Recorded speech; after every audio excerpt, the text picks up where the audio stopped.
हम समय हो गया है तो हम लोग चर्चा प्रारंभ कर सकते हैं। लोग जुड़ना चाहेंगे तो जुड़ते रहेंगे। भूपेश जी, आप पहले जुड़े रहे हैं या आज ही जुड़े हैं? थोड़ा सा परिचय दें और कोई प्रश्न हो तो हम लोग चर्चा प्रारंभ करें।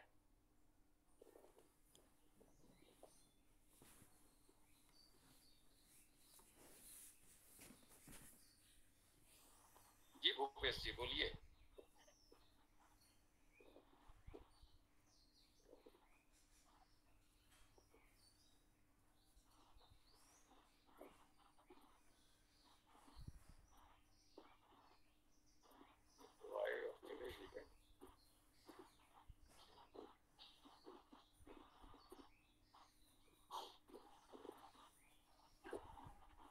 हाँ, ये सब कुतरी रिकॉर्डिंग आप भी करेंगे? जी रिकॉर्डिंग ऑन है मेरी। 1 मिनट रिकॉर्ड ठीक है। हो चुका है। नहीं, वैसे ठीक है, कोई बात नहीं, ये लोग जुड़ जाए, चर्चा प्रारंभ हो तो किया जाए। ठीक है। सौरभ जी,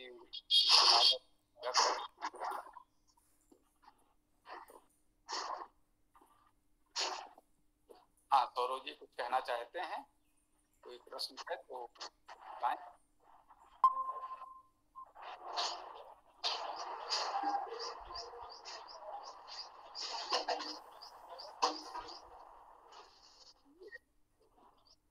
परिचय दे सकते हैं, कोई प्रश्न हो तो कर सकते हैं।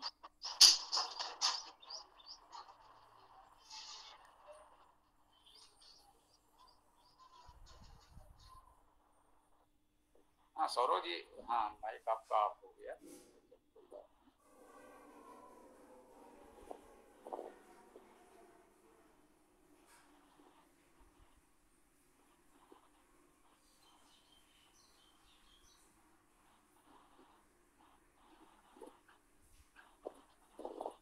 भाई लोगों के जुड़ने में भी कुछ विलम्ब प्रतीत होता है, अब तक तो लोग आ जाते थे सामान्यतः।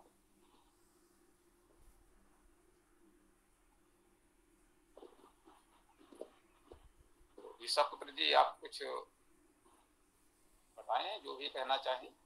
जी ये अथर्ववेद में एक मंत्र आता है स्वामी जी, कृत्या कृत्याकृतम पुनः, मतलब कृत्या को कृत्याकृत के पास पहुँचाएं। और कृत्या शब्द का अर्थ विद्वान करते हैं कि छेदन भेदन। तो वही मैं सोच रहा था कि कृत्या को कृत्याकृत के पास कौन कौन पहुंचा सकते हैं। तो आपने कल जो मंत्र समझाया तो उससे जो है क्लियर हो गया कि कृत्या को कृत्याकृत के पास क्षत्रिय लोग पहुंचाते हैं या फिर परमात्मा।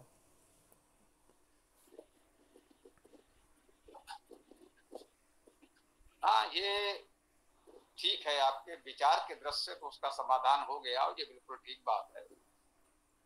अभी कृत्या में तो जैसे मैंने कहा, शब्द के दृष्टि से तो हम देखेंगे ये उनका कृत्य है, तो वही कृत्य और कृत्या बात तो एक ही हुई।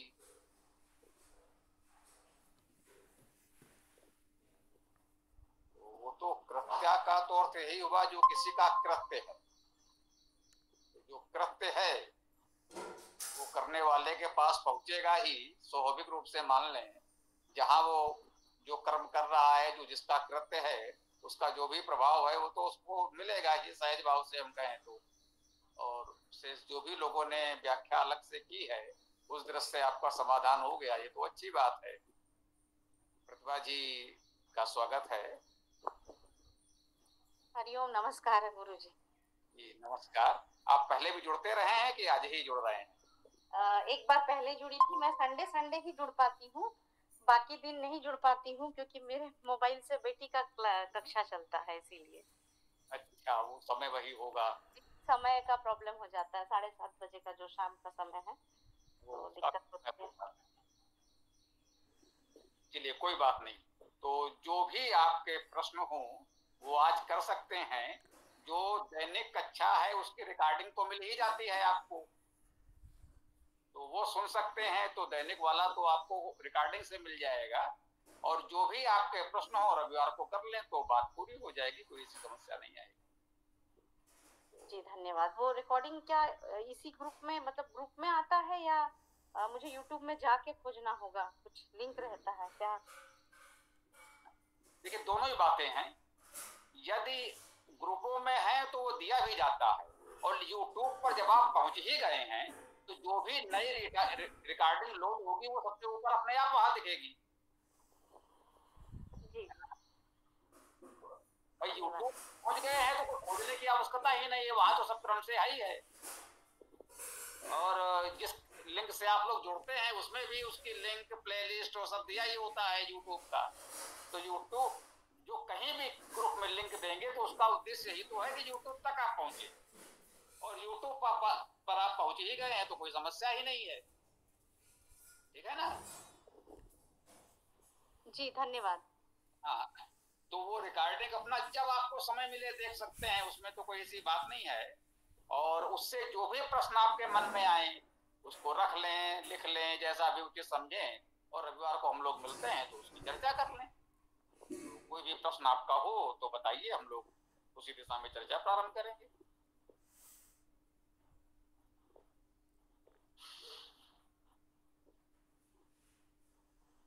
बोलिए, है कोई प्रश्न आपका? जी गुरुजी, ये प्रश्न ये था कि जो अलग अलग वेद है, उन चारों वेदों के रचयिता क्या अलग अलग है या एक ही व्यक्ति है?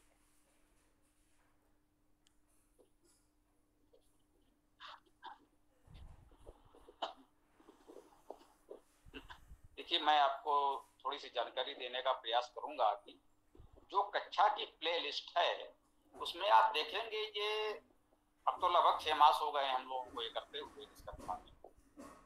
तो प्रारंभ में हमें लगा 10-12-15 दिन हम लोगों ने इन्हीं सब विषयों पर चर्चा की है कि वेद क्या है, वेद में क्या है, कहाँ क्या कैसे है।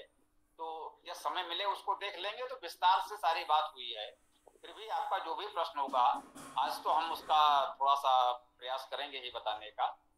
तो इसमें मुख्य बात तो ये जान लीजिए कि हमारा ये मानना है कि वेद एक ग्रंथ है। हल्ला मत करो ना। जैसा कि 4 वेद कह देते हैं तो ऐसा लगता है 4 कोई अलग अलग बातें हैं। तो पहले तो ये समझें कि वेद एक ग्रंथ है, उसकी 4 संहिताएं हैं या 4 भाग हैं। इसको हम कहते हैं जैसे रामायण में 7 कांड हैं, सबका परिचित है इसलिए उदाहरण के लिए कह देते हैं, समझने में सुगमता होगी, सरलता होगी। जैसे रामायण एक ग्रंथ है, एक पुस्तक है, उसमें 7 कांड हैं या वो 7 कांडों में विभाजित है, जैसा भी समझें, उसके 7 भाग हैं, 7 कांड हैं।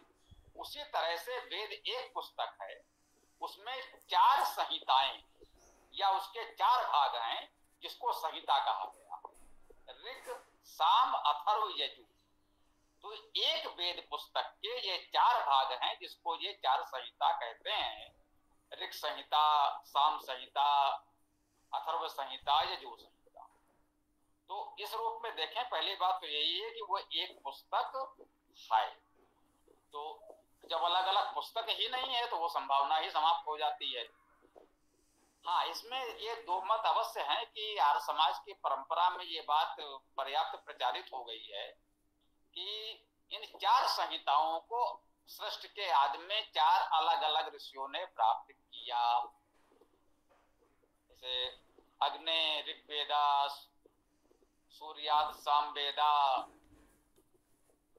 वायो यजुर्वेदा, इस प्रकार से कहीं उल्लेख मिला। तो अब अथर्वांग ऋषो मुखा बाद में कह दिया गया कि जहां से भी ये लोग कोट करते हैं वहां पर 3 तो मिलता है, चारों एक साथ कहीं नहीं मिल रहे हैं, जहां से भी ला रहे हैं। अब वो कहां से ला रहे हैं, उसकी प्रामाणिकता आप कितने मानेंगे वो एक अलग विषय है। और एक मत है कि जो हमारे आज पितामह ब्रह्मा हैं उनसे हमें ये वेद प्राप्त हुआ है, उनके ब्रह्मा के 4 मुख इन्हीं 4 वेदों के प्रतीक हैं। तो ये 2 मत प्रमुखता से सनातन धर्म की परंपरा में माने जा रहे हैं। और मैं ये कहना चाहूंगा कि हम किसी भी एक मत के प्रति पूर्वाग्रही कट्टर ना हो तो अच्छा है। दोनों ही मत ठीक हैं कि 4 ऋषियों ने 4 अलग अलग संहिताएं प्राप्त की थी और ब्रह्मा जी ने उन चारों संहिताओं को एकत्र करके एक वेद के रूप में प्रस्तुत किया।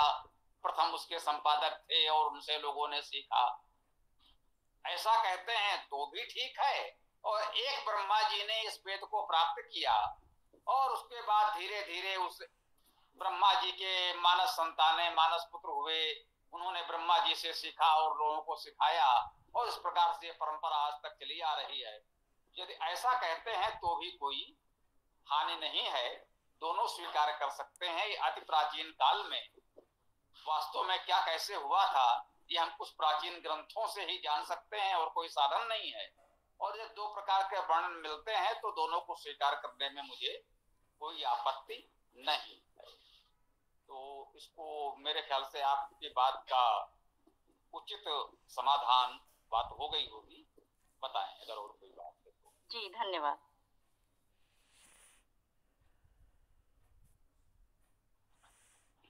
और कोई प्रश्न हो किसी का, आपका या किसी अन्य का, तो बताएं।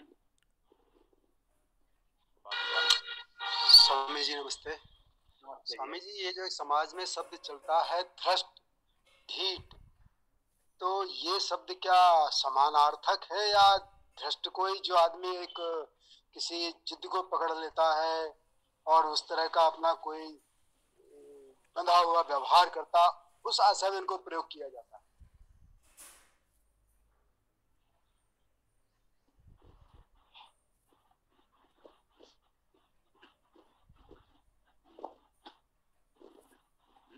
ये तो सही है, तत्सम शब्द धृष्ट है। कहते हैं ये व्यक्ति बड़ा धृष्ट है, यह आपने धृष्टता की है, इसने ये बड़ी धृष्टता की है,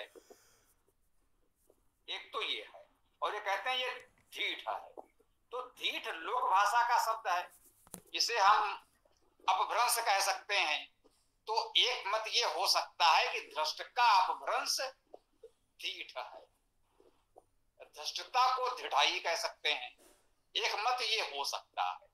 और धातु अर्थ में धृष्ट का जो अर्थ हम लोगों ने कल पढ़ा समझा, उसमें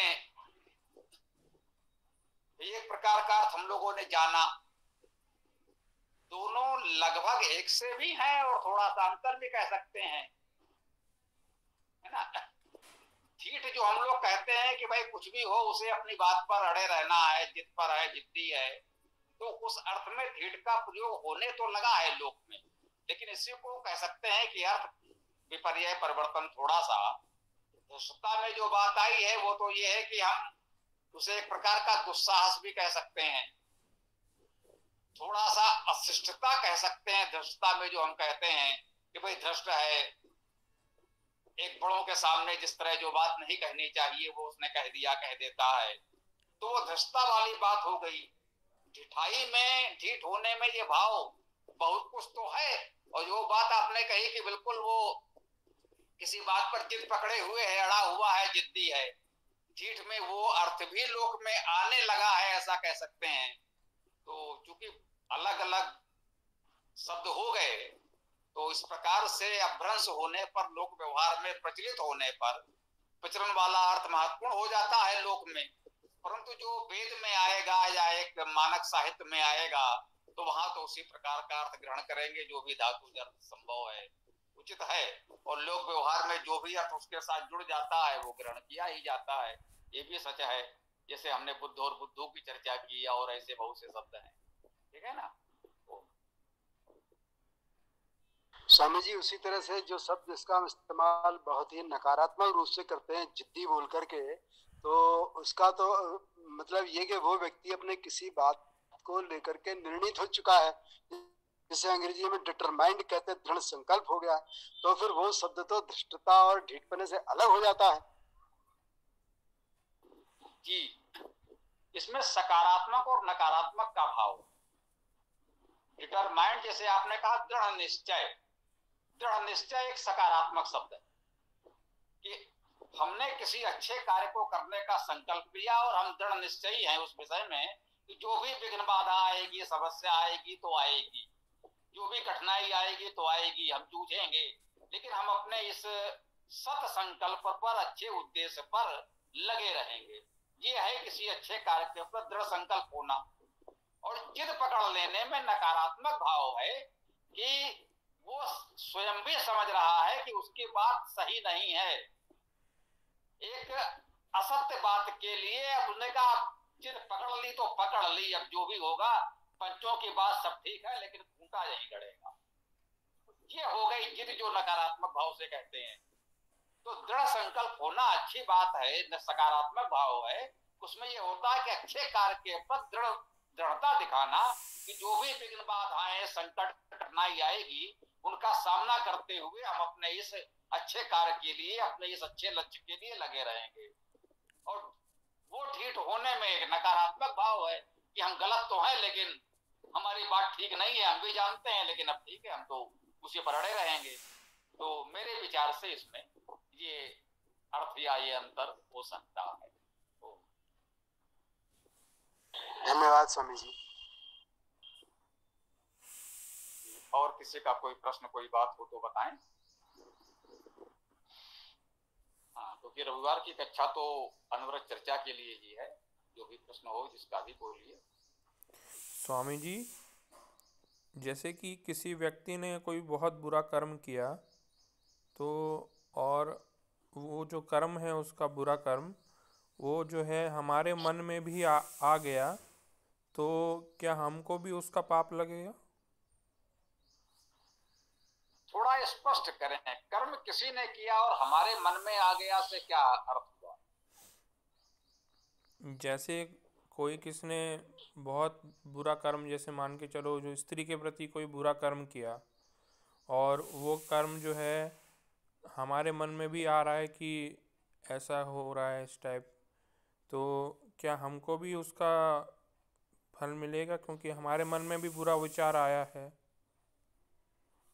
हाँ, ये आपकी बात कर्म और विचार वाली हो गई। एक ने कर्म किया, दूसरे ने कर्म तो नहीं किया, केवल विचार किया। तो निश्चित रूप से पहले विचार आता है, बाद में कर्म होता है। विचार की कर्म की पूर्व अवस्था विचार है। तो इस प्रकार से विचार भी तो एक क्रिया है, कर्म है। प्रयास हम करें कि नकारात्मक विचार, ऐसे बुरे कर्म के विचार ना आए, क्योंकि यदि ये विचार पलता रहा तो वो कर्म में परिवर्तित भी हो जाएगा, और जो कर्म में परिवर्तित हो जाएगा तो उसका जो भी परिणाम होना है होगा ही होगा। अब जब क्रिया नहीं हुई, केवल विचार रह गया, तो निश्चित रूप से उसके वैसे परिणाम तो हमको नहीं मिलेंगे। स्वाभाविक है, किसी ने चोरी करने का विचार बनाया मगर किया नहीं, तो उसको एक चोर की तरह दंडित नहीं किया जाएगा। बात उसके मन में रह गई, फिर उसको लगा कि नहीं भाई क्या फायदा, चोरी करेंगे क्या मिलेगा कि नहीं मिलेगा, और दंड मिल सकता है और समाज में निंदा होगी। तो विचार मन में आया, उसने झटक दिया, वो कर्म नहीं किया, तो वो कर्म करने का जो दंड, जो फल उसे मिलना है वो नहीं मिलेगा, संभल गया। और चोरी का विचार उसके मन में पलता ही रहा और वो उसने चोरी कर ली, करने लगा, तो फिर तो उसका फल मिलना ही मिलना है, उसे क्या किया जा सकता है। तो विचार पूर्व अवस्था है, कोई भी घटना घटित होने से पहले विचार में आती है, और यदि विचार के स्तर पर हम उसे रोक लें तो हम दुष्परिणाम से बच सकते हैं, उसका बुरा फल भोगने से बच सकते हैं। यदि हम विचार के स्तर पर नहीं रोक पाए, वो कर्म के स्तर पर पहुंच गया, तो फल मिलना ही है ना। स्वाभाविक है, किसी ने कोई, जब आपने आग को छूने का विचार किया, छूकर देखा जाए, लेकिन छुआ नहीं तो जलन नहीं होगी, और कहा ठीक है छूकर देखते हैं क्या होगा, जो होगा देखा जाएगा, आपने छू लिया, तब तो जलन होनी ही होनी है, उसे कौन रोक सकता है। तो इस प्रकार से इसको समझा जा सकता है। और स्वामी जी, जो विचार है, विचार मात्र के लिए क्या दंड मिल सकता है? विचार मात्र के लिए क्या दंड मिलेगा? किसी के मन में अनवरत अगर ऐसा विचार चलता रहता है तो उसका मन खराब होता है, जिसे हम लोग कहते हैं कि थोड़ा सा एक तनाव, चिंता, वो उस दशा को वो प्राप्त होगा। ये स्वाभाविक दंड प्रक्रिया है, उसके लिए कोई और तो दंड नहीं देता। धन्यवाद स्वामी जी। आगे बढ़ें, और किसी का कोई प्रश्न, कोई बात हो तो बताएं।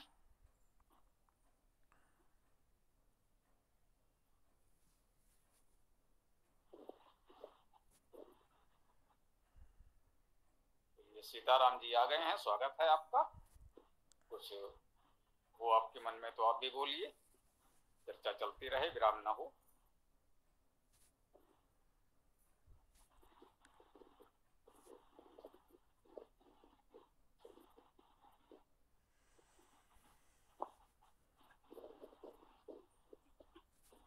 भी हैं, अच्छी बात है।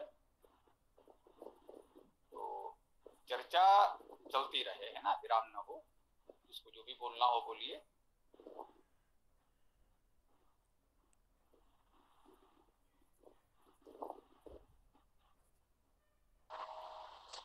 स्वामी जी, एक बड़ा सामाजिक प्रश्न ज्वलंत चल रहा है, चाहे वो कश्मीर फाइल्स हो, चाहे केरला स्टोरी हो, या और जो भी यथाकथा घटनाएं सुनने में आती हैं। तो जितना हम मुसलमानों को दोषी मानते हैं वो तो अपनी जगह ठीक है, लेकिन क्या उसमें हमारे दोषी होने की संभावना नहीं है, जो हम उस तरह की घटनाओं के घटित होने में कारण भी बनते हैं?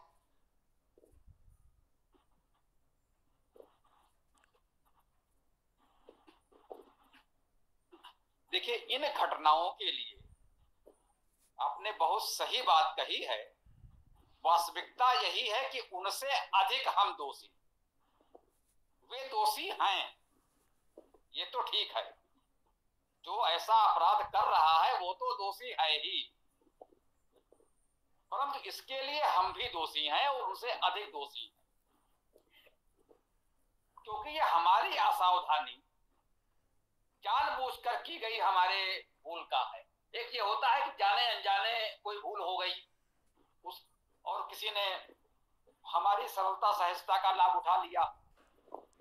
कोई आया ठग, हमको बातों में फंसा कर एक बार उसने हमसे कुछ ठग लिया, किसी भी रूप में हो, अति प्राचीन काल से लेकर आधुनिक, जैसे आपने कहा ऑनलाइन ठगी हुई। तो कुछ चीजें तो हमारे बस में नहीं है, दूर बैठ करके किसी ने हमारा कोई हानि कर दिया। जो चीज हम लगातार देख रहे हैं, जान रहे हैं, समझ रहे हैं, और फिर भी हम बार बार वही भूल दोहरा रहे हों, तो उसके लिए मुझे लगता है कि वो अपराधी से अधिक हम दोषी, इसमें कोई संदेह नहीं। मैं इस बात को मानता हूं।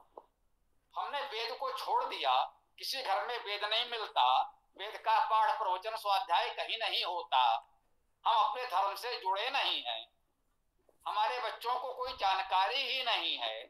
अच्छे अच्छे और सामाजिक परिवारों में सुनने को मिल जाता है, बच्चे अरे भाई इनको पढ़ने से फुर्सत नहीं है, वो ये फल इस कक्षा में है, ये पाठ्यक्रम है, ये कर रहा है, और तो साहब उसमें बड़ा है, बच्चे तो बड़े उसमें व्यस्त रहते हैं। अरे भाई, मुसलमानों के बच्चे भी डॉक्टर इंजीनियर सब बनते हैं, लेकिन उसके बाद भी घर में वो कुरान पढ़ते हैं, सारी सब कुछ करते हैं। सिखों के बच्चे भी बड़े बड़े पदों पर हैं, बड़े बड़े स्थितियों में हैं, बहुत बड़े बड़े अध्ययन डिग्रियां वो भी कर रहे हैं, लेकिन उनके बच्चों को देख लीजिए, पूरी परंपराओं का पालन करते हैं। मतलब सिखों को हम एक तरह से अपने परिवार में, अपने समुदाय में मानते हैं, तो उन्हीं से कुछ सीख लें। उनके बच्चे भी बड़े बड़े स्तर पर जाएंगे, परंतु अपने धर्म के परंपराओं के बारे में पूरी जानकारी, आस्था, विश्वास उनका बना रहेगा। हमारे यहाँ वेद की चर्चा तो करेंगे ही नहीं, जब धर्म के नाम पर कुछ होगा तो सतही नारेबाजी, जो वास्तव में उसमें आस्था नहीं केवल राजनीति होती है, तो स्वाभाविक है ऐसे में फिसलना सहज स्वाभाविक है। आप देखिए, दूसरों को दोष मैं बिल्कुल नहीं देता, ईसाई लोग हिंदुओं का ही धर्मांतरण क्यों कराते हैं, वे मुसलमानों का धर्मांतरण क्यों नहीं करा लेते?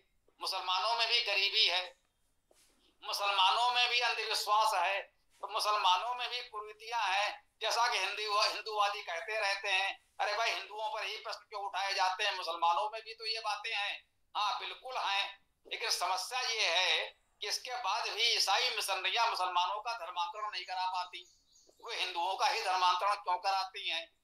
मुसलमान लोग भी ईसाइयों का धर्मांतरण नहीं कराते, हिंदुओं का ही धर्मांतरण क्यों कराते हैं? सिखों का धर्मांतरण नहीं होता, हमारा ही धर्मांतरण क्यों होता? और देख ले अपने में, अगर थोड़ा सा हम लोग और आगे बढ़े, सिखों से कभी सुना कि यार समाजियों का धर्मांतरण करा लिया हो मुसलमानों ने, ईसाई मिशनरियों ने? ईसाई मिशनरी या मुसलमान और समाजियों का धर्मांतरण क्यों नहीं करा लेते? जो वेद से जुड़े हैं उनका धर्मांतरण नहीं होता। धर्मांतरण उन्हीं तथाकथित हिंदुओं का होता है जिनको वेद से, धर्म से कोई लेना देना नहीं है। कट्टर से कट्टर हिंदू इस बात के लिए है कि वो कितना मुसलमानों को गाली देता है, इस बात से वो बड़ा भारी कट्टर हिंदू माना जाता है। वो कट्टर हिंदू इसलिए नहीं है कि वो वेद को पढ़ने समझने का कोई प्रयास करता हो, अर्थात वो नकारात्मक हिंदुत्व है, कट्टरता जो है, अपने धर्म की जानकारी नहीं, कोसते कोसते सही, दुर्भावना से सही, वो चर्चा मुसलमानों की करता है, कुरान की करता है, अंत में जाकर वहीं गिरता है। जो कहते हैं बुरे भाव से ही सही, भजन वो उसी का करता है, तो जिसको भजोगे उसी को प्राप्त होगे। जो कहा जाता है इसको एक प्रेरणाप्रद ही माने, कोई हम ऐतिहासिक या सैद्धांतिक सत्य की बात नहीं कर रहे हैं। जो कहा है भाव को भाव अनख लसऊ, जैसे भी करो। कहते हैं रावण ने शत्रु भाव से ही सही राम को भजा, राम को प्राप्त हो गया। शत्रु भाव से सही, मित्र भाव से नहीं तो शत्रु भाव से सही। आप शत्रु भाव से कुरान का ही तो जाप कर रहे हैं, तो अंततः आप उसी को प्राप्त हो जाते हैं।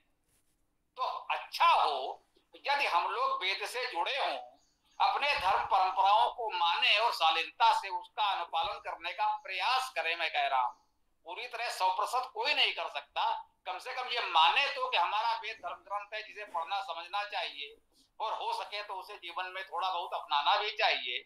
इतनी भावना यदि हमारे अंदर है तो न कभी कश्मीर फाइल बनेगी, न कभी केरला फाइल की नौबत आएगी। ये परिस्थितियां कभी उत्पन्न होंगी ही नहीं। हमने अपने ही भाइयों को नकार रखा है, छुआछूत हमने उत्पन्न किया है, हम उनको दुत्कार देते हैं, वो लपक के गले लगा लेते हैं। तो इसके लिए दोषी हम हैं पहले, वो नहीं। ये तो निश्चित रूप से हमें समझना चाहिए। उसके बाद ही अन्य बातें आती हैं। बहुत पहले, बहुत छोटे थे, आज समाज के ही किसी कार्यक्रम में किसी भजनीक ने गाया था, एक पंक्ति मुझे ध्यान रह गई है। कहते हैं लो अछूतों को दिल से लगा हिंदुओं, वरना ये लाल गैरों के घर जाए।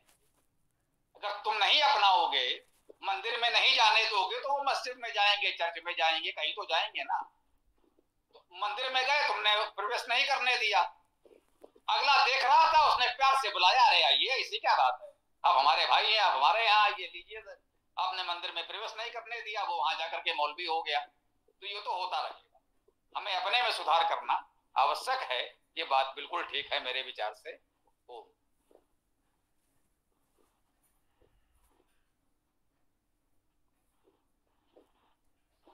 धन्यवाद स्वामी जी, आपने बहुत ही सुंदर तरीके से इसका उत्तर दिया है, और इसमें आपका मैं बहुत बहुत आभारी भी हूँ। और किसी को कुछ कहना हो, कोई प्रश्न हो तो बताएं।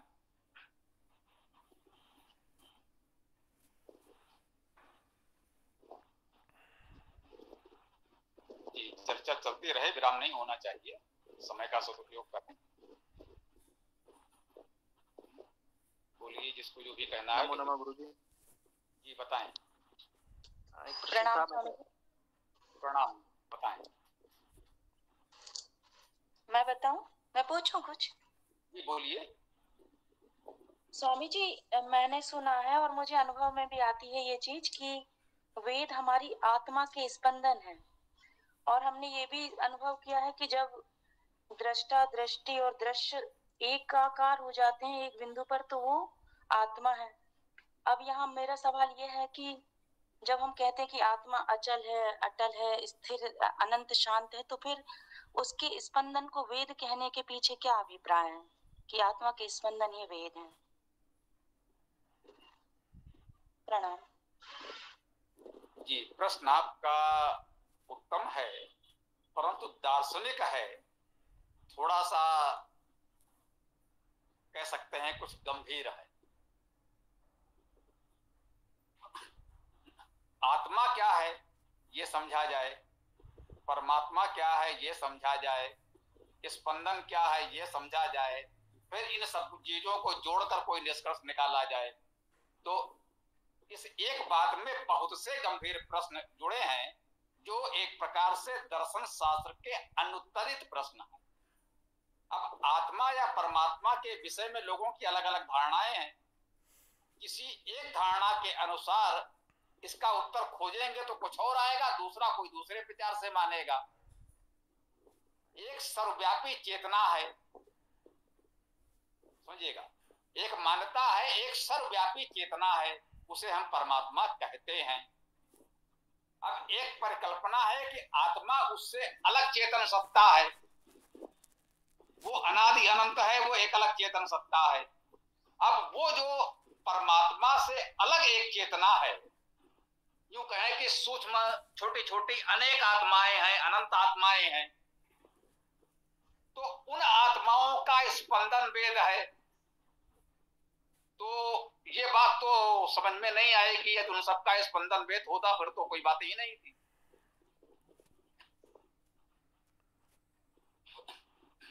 जो सर्वव्यापी चेतन सत्ता परमात्मा है, उसका स्पंदन वेद है, यह बात को समझ में आ सकती है। यह तो वेदा कहा गया है, वेद उस परमेश्वर का निश्वास है। तो संसार में जो भी सृष्टि उत्पन्न है उसी परमेश्वर से है, तो वेद भी उसी से है। एक सहज सामान्य सी बात है, क्योंकि सब कुछ जिससे उत्पन्न है तो वेद भी है, और उससे उत्पन्न है तो उसी की तरह ये चिरंतन शाश्वत सर्वव्यापक है वेद।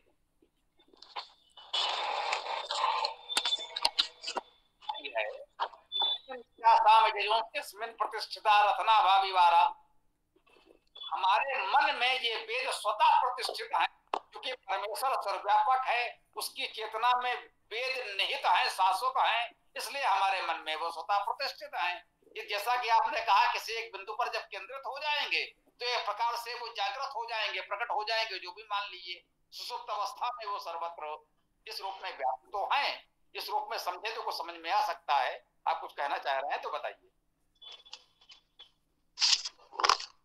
और ये जो बोला मैंने कि दृष्टा दृष्टि और दृश्य, ज्ञाता ज्ञान और ज्ञेय की संहिता ही हमारी आत्मा है, तो इस पर आप क्या कहना चाहेंगे कि मतलब ये तीनों जहां एक साथ हैं वो आत्मा है? और इसको थोड़ा सा समझाइए कि दृष्टा दृष्टि दृश्य और ज्ञाता ज्ञान और ज्ञेय की संहिता किस प्रकार हमारी आत्मा है।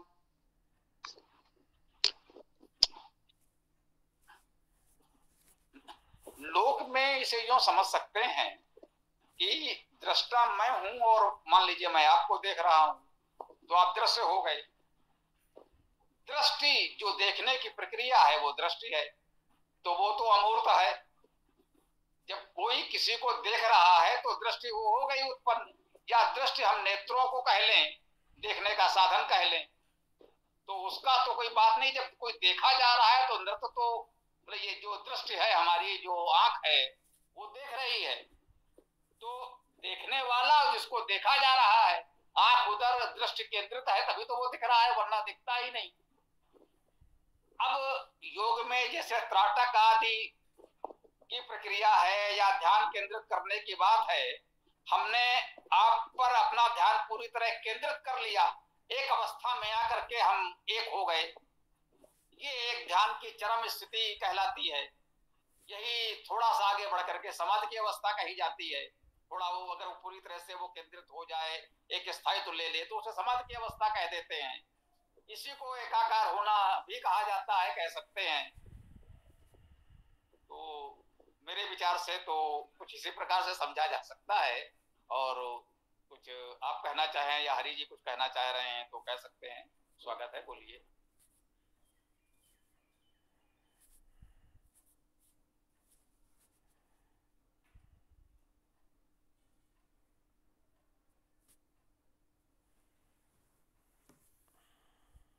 जी बोलिए हरि जी, या आप कुछ कहना चाह रहे हैं, कोई और कुछ कहना चाह रहा है तो बोलिए, चर्चा चलाते रहें।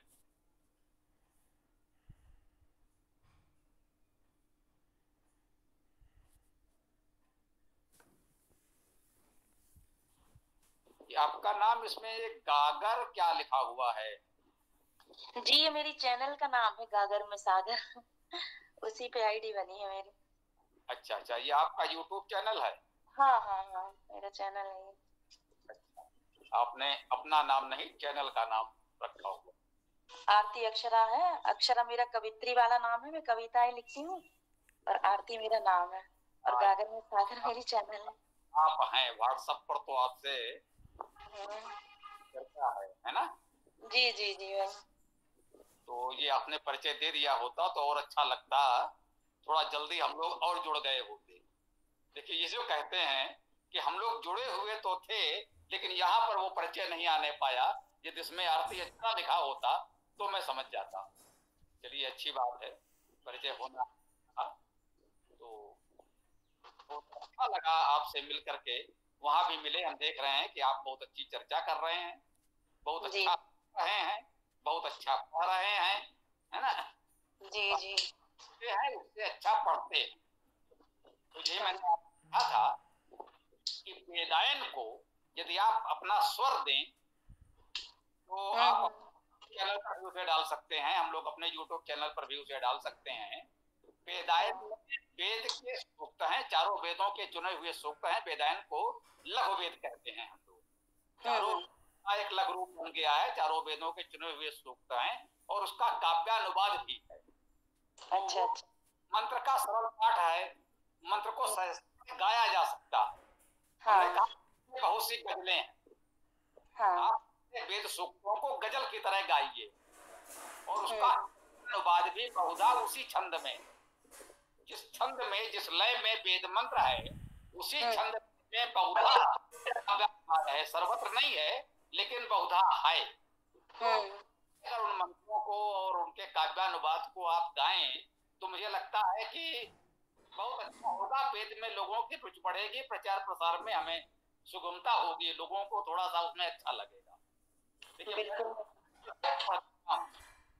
कोशिश करूंगी। बिल्कुल, मुझे वेदों में मेरा विशेष, मैंने 10-15 साल तक ध्यान का अभ्यास किया और बिना ये जाने किया कि अरे ध्यान मतलब कुछ सोचा नहीं, बस करती गई। तो मुझे बहुत सी चीजें भीतर से ही अब अपने आप समझ में आती हैं।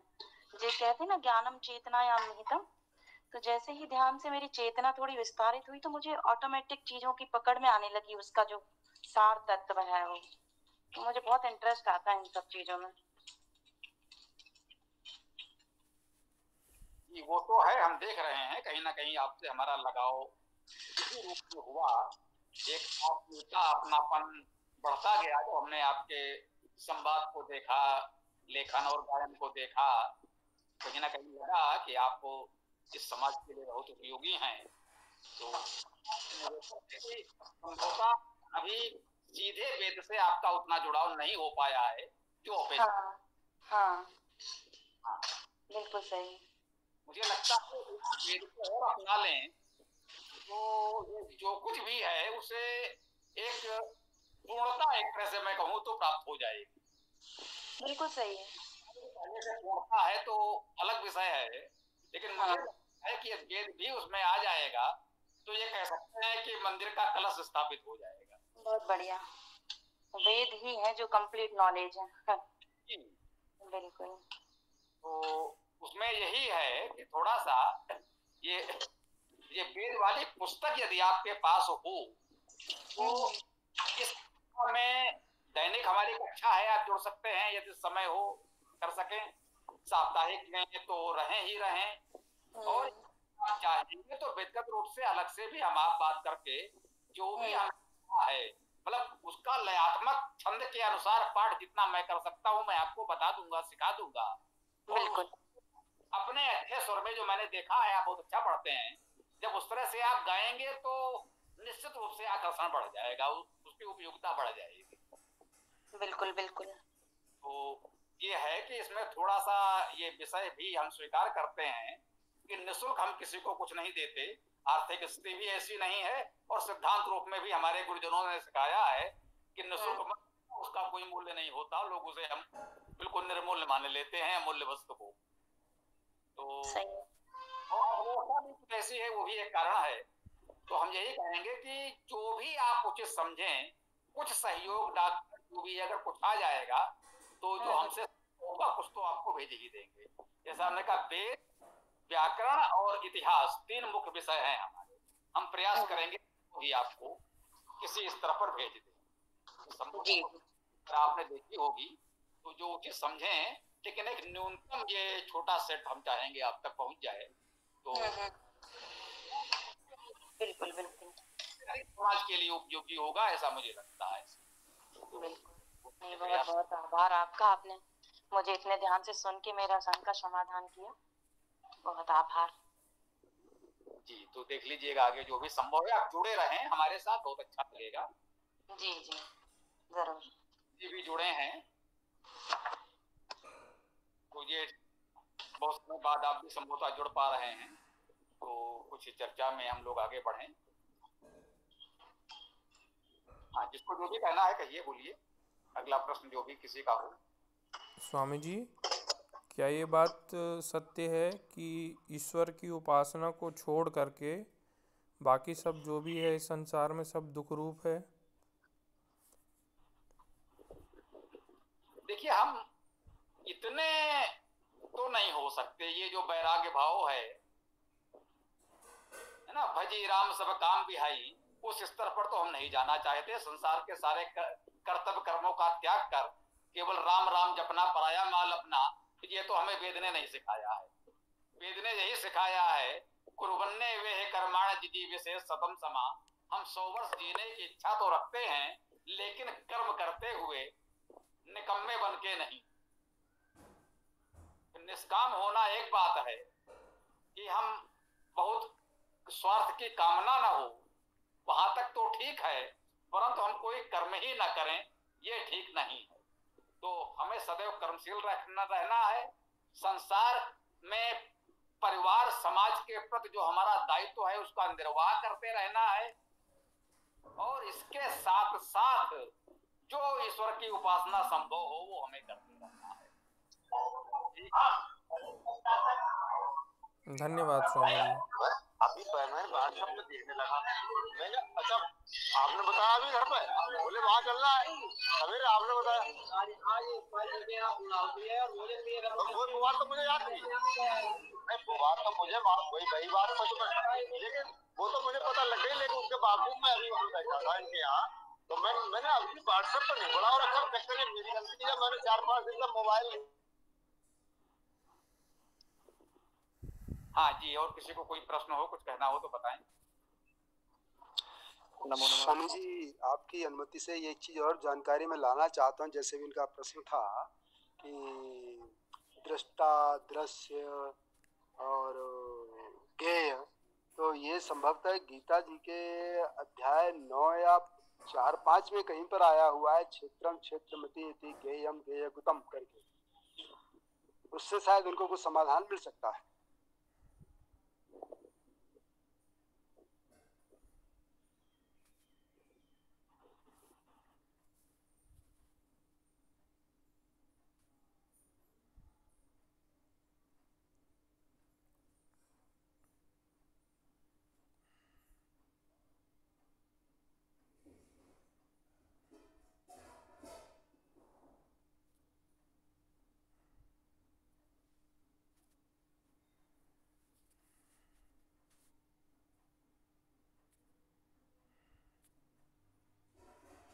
आवाज सुनाई नहीं दे रही। जो अपनी जो एक पुस्तक है श्रीमद् भागवत गीता, उसका संभवतः 9वां या 5वां या शायद 13वां 11वां कोई अध्याय है, जिसका पहला श्लोक ही आता है, क्षेत्रम क्षेत्रमिति ये गुहितम गुह्य ज्ञानम ज्ञेयम ज्ञाता, ऐसा करके आया हुआ है, जिससे संभवतः आपको जो स्वामी जी का उत्तर मिला है उसके और नजदीक पहुंचने में आसानी मिलेगी। जी जी बिल्कुल।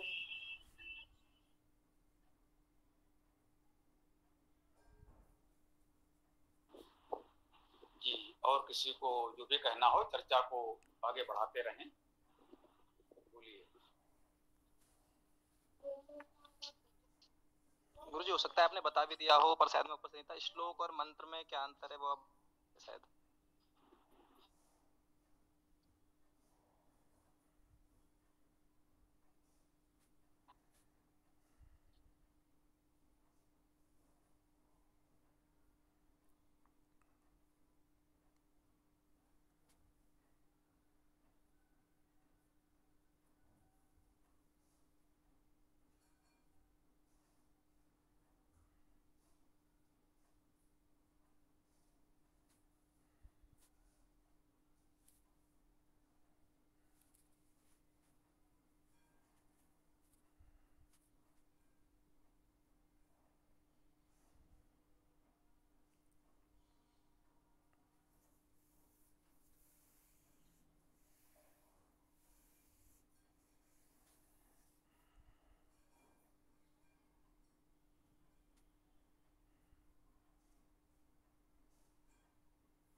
आवाज नहीं आ रही है।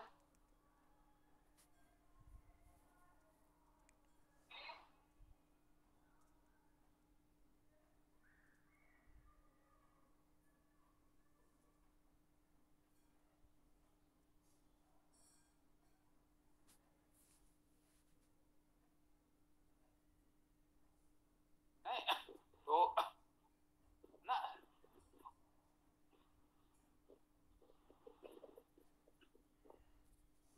ना संस्कृत में जो भी पद रचना है, व्यापक अर्थ में संस्कृत के सभी पद रचना को हम श्लोक कहते हैं। सीमित अर्थ में जो अनुष्टुप छंद है उसको श्लोक कहते हैं।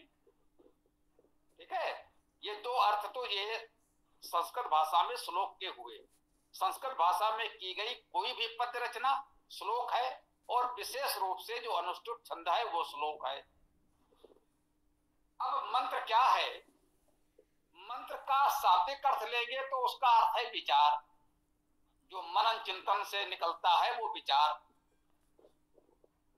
अब आइए व्यवहारिक रूप से जो वेद में रचनाएं हैं, सामान्य अर्थ में तो आप चाहें तो कह लें, चूंकि वे छंदोबद्ध हैं इसलिए उनको भी आप पद या श्लोक कह सकते हैं। लेकिन एक मर्यादा की बात है कि वेद की रचनाओं को हम मंत्र कहते हैं। जो कहें जो वेद में रचनाएं हैं केवल उनको ही मंत्र कहते हैं। और वेद के अतिरिक्त संपूर्ण संस्कृत साहित्य में जो पद रचना है उसको हम श्लोक कहते हैं, विशेष रूप से अनुष्टुप छंद को। तो इसको इस रूप में समझें तो उचित है मुझे लगता है। और कुछ कहना हो तो कह सकते हैं। स्वामी जी बोलिए। ये श्रुति, स्मृति और पुराण, इनके विषय में आप क्या कहें? श्रुति क्या है, स्मृति क्या है और पुराण क्या है? जी, श्रुत का शाब्दिक अर्थ तो वही हो गया जो सुना गया है, परंतु शास्त्रीय शब्दावली में उसे क्यों समझ लें कि वेद को श्रुति कहते हैं, है ना। जो ये हमारी 4 वेद संहिताएं हैं ये श्रुति है। स्मृति हम जानते हैं कि अनेक स्मृतियां हैं, मनुस्मृति, याज्ञवल्क्य स्मृति, हारीत स्मृति आदि आदि। 20 से अधिक स्मृतियां हैं। ये स्मृतियां कहीं से एक साथ प्रकाशित भी हुई हैं। तो ये स्मृतियां जो हैं वो एक प्रकार के शासकों द्वारा बनाए गए नियम हैं। उन्हें आप संविधान कह लें या विधि कानून कह लें। जो स्मृतियां हैं, यूं कह लें कि समय समय पर अनेक शासन व्यवस्था द्वारा या शासन द्वारा नियुक्त विद्वानों द्वारा बनाए गए नियम कानून स्मृति कहलाते हैं। उनके रचनाकारों का कुल गोत्र आस्था जो भी कह ले उनके नाम से स्मृतियां हैं। जैसे मनुस्मृति है, उसके 2 लेखक हैं संभवतः, एक याज्ञवल्क्य हैं या दूसरे भरद्वाज का, जो भी मैं नाम उतना ध्यान नहीं आ रहा है, वो हमारे वैदिक इतिहास की पुस्तक में भी है, नेत्र भी मिल जाएगा। तो मनुस्मृति 2 प्रकार की है, उसके 2 लेखक हैं। अर्थात मन को मानने वाले लोगों ने कुछ इस प्रकार की जो व्यवस्थाएं बनाई उसको मनुस्मृति कह दिया गया। ऐसे ही अन्य स्मृतियां हैं। तो ये समझ लें श्रुति हो गया वेद, 4 वेद संहिताओं को श्रुति कहेंगे। और शासन व्यवस्था चलाने के लिए विद्वानों द्वारा बनाए गए नियमों की संहिताओं को हम स्मृतियां कहते हैं। अब बचा पुराण। पुराण यूं समझिए कि वेद व्यास जी ने महाभारत युद्ध के पश्चात उस युद्ध का वर्णन करते हुए एक पुस्तक लिखी, उसका नाम था जय। कहते हैं जय नाम इतिहासोयम, जय नाम का एक इतिहास उन्होंने लिखा संभवतः 4400 श्लोकों। उसके बाद उनके शिष्य वैशंपायन ने, संभवतः नाम हो सकता है कोई दूसरा भी हो, तो उनके एक शिष्य ने जिसका नाम संभवतः वैशंपायन है, यदि मैं सही बता पा रहा हूं, तो उन्होंने बाद में उसका विस्तार किया संभवतः परीक्षित के कहने से। उन्होंने कुछ पूर्वजों का इतिहास भी जोड़ा, कुछ अन्य बातें जोड़ी, तो लगभग 10,000 श्लोकों का वो ग्रंथ बन गया। कह सकते हैं 2 गुने से अधिक, लगभग 2.5 गुना हो गया। उसका नाम रखा गया भारत। तो कहा गया है चक्रे भारत संहिता। अब भारत नाम की संहिता तैयार हो गई। वो जय नाम का जो इतिहास था उसका विस्तार होकर भारत बन गया। धीरे धीरे वो बढ़ता रहा तो महाभारत बन गया। भारत नाम इसलिए पड़ा कि भरत वंश का पूरा इतिहास उसमें आ गया।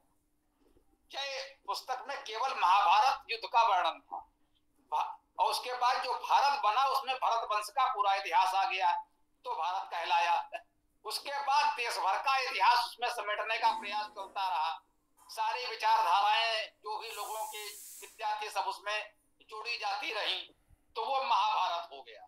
आज महाभारत विश्व का सबसे बड़ा ग्रंथ है। तो ये हुआ महाभारत। अब बाद में इस महाभारत के इतिहास रचना की प्रक्रिया को स्वीकार करते हुए और अपने सांप्रदायिक विचारधारा को उसमें सम्मिलित करते हुए लोगों ने अलग अलग पुराण बना डाले।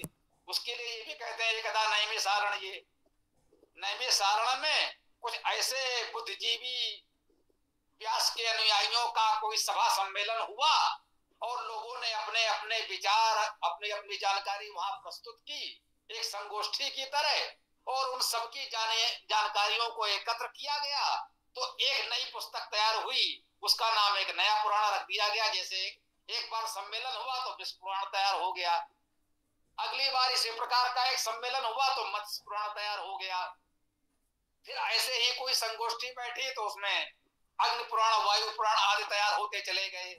तो इस प्रकार से पुराण को समय समय पर उस समय के बुद्धिजीवियों ने पूरे देश में जो भी घटनाक्रम, इतिहास, भूगोल चल रहा था उन सबको एकत्र करते हुए अनेक पुस्तकें बनाते चले गए। तो इस प्रकार से अनेक पुराण बन गए। तो पुराण इस प्रकार से समय समय पर संकलित की गई रचनाएं हैं, इसलिए उनमें तालमेल का अभाव है।